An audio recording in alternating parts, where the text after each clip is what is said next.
नायब सैनी सरकार का कामकाज आपको किस तरह का लगा? क्योंकि बहुत सारे बालक ये कह रहे हैं कि इसमें ग्रुप डी में सरकार बहुत सारी नौकरी दे दे है और फिर एक तरीके का यूँ कह दे के लिए भई बहुत सारी नौकरी दे दी है, जबकि बेरोज़गारी बहुत घनी है हरियाणा में। तो आप किस तरह से देखते हैं इस पूरे सिनेरियो को?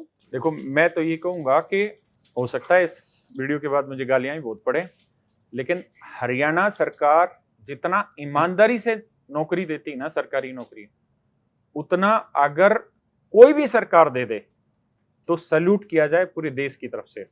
हरियाणा सच मायने में बिना पर्ची, बिना खर्ची की नौकरी देता है। हमने वो दौर हरियाणा में देखा हुआ था कि हम खुद हरियाणा से हैं, लेकिन हमने कभी हरियाणा की सरकारी नौकरी की तैयारी नहीं की, क्योंकि हमने वो दौर देखा हुआ था कि गांव से 10 बुड्ढे इकट्ठे होकर जाते थे किसी के पास, मंत्री के पास, एमएलए के पास, और छोरा नौकरी लगवा देते थे। मेहनत करने वाला कभी नौकरी नहीं लगा हरियाणा में। लेकिन बीजेपी की खुल के इस चीज में तारीफ करूंगा, और खासकर हरियाणा सरकार की, खट्टर साहब की और नायब सिंह सैनी साहब की। अब एक सिंगल स्टूडेंट ऐसा नहीं है जिससे पैसे की डिमांड की जाए, पेपर में कोई हरकत पकड़ी जाए। अब बिल्कुल नीट एंड क्लीन काम होने लग रहा है, और मुझे लगता है कि मेहनत करने वालों के लिए इससे बेहतरीन सरकार नहीं आ सकती हरियाणा में। सच मैंने बहुत जबरदस्त काम किया नायब सिंह सैनी सरकार ने। पहले इंटरव्यू में क्या क्या होता था, जो बच्चे हरियाणा के वो अच्छे से जानते हैं, पहले से फोन आ जाते थे। और ये चीज ऐसी नहीं है कि गुप्त सूत्र हमें बता रहे, नहीं, ये प्रैक्टिकल है, हर गांव के बच्चे को पता था। जिसके नंबर ठीक होते थे उसके पास पहले से फोन आ जाता था कि भाई तेरा सिलेक्शन हो जाएगा, इतने पैसे का तू जुगाड़ कर ले। बच्चे अपना खेत बिकवाते थे माँ बाप के, फिर एमएलओ के, इनके पैसे देते थे। अब इतना साफ सुथरा काम है, टाइमली एग्जाम कंडक्ट हो रहा है और बिल्कुल फेयर रिजल्ट डिक्लेयर कर रहे हैं, एक सिंगल पैसे की भी गलती नहीं हो रही। देखिए, ये तो हर कोई चाहेगा ही चाहेगा कि सरकारी वैकेंसी बढ़े, लेकिन शायद सरकार की भी एक लिमिट होती है, उससे ज्यादा वो नहीं दे सकती। तो मुझे लगता है सरकारी नौकरी के लिए हरियाणा सरकार पूरे भारत के लिए एक आइडियल कंडीशन दे सकती है। बाकी राज्य इस चीज को सीखे कि हरियाणा ने बिना खर्ची पर्ची के कैसे व्यवस्था तैयार की है।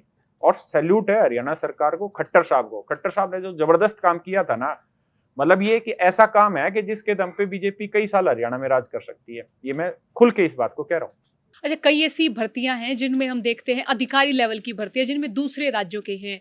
तो जो आम हरियाणवी बाशिंदा है, सारे तो नहीं लेकिन बहुत सारे वो इसका विरोध करते दिखते हैं कि जी राज्य तो हरियाणा है और कोई यूपी का अधिकारी आ गया, कोई बिहार का अधिकारी आ गया या फिर कोई मिजोरम का आ गया। तो इस तरह का विरोध भी काफी देखने को मिला है और सरकार की जो आलोचना है बहुत सारे लोग इस मार्फत भी करते हैं। देखो, एक चीज तो सबको समझनी पड़ेगी कि फेवरिज्म तो छोड़ना ही होता है। हम्म।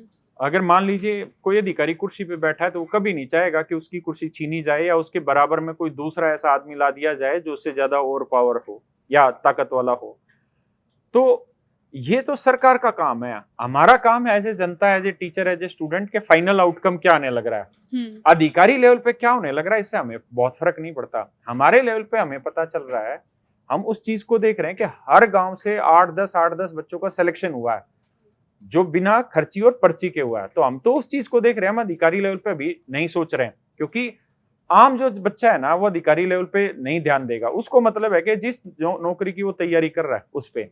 और सबसे बड़ी चीज तो ये है कि ये छोटे मोटे विवाद तो ऊपर उठते ही उठते हैं। अधिकारी के, जैसे अभी लेटरल एंट्री होने लग रही है, इन चीजों पे विवाद उठते हैं। हमें तो मतलब आखिरी पॉइंट से है कि हमारे गरीब बच्चे के लिए करप्शन तो नहीं है, हमारे गरीब बच्चे के लिए एग्जाम पैटर्न में तो कोई दिक्कत नहीं है, तो वो दिक्कत नहीं है, हमारे लिए यही बेस्ट है।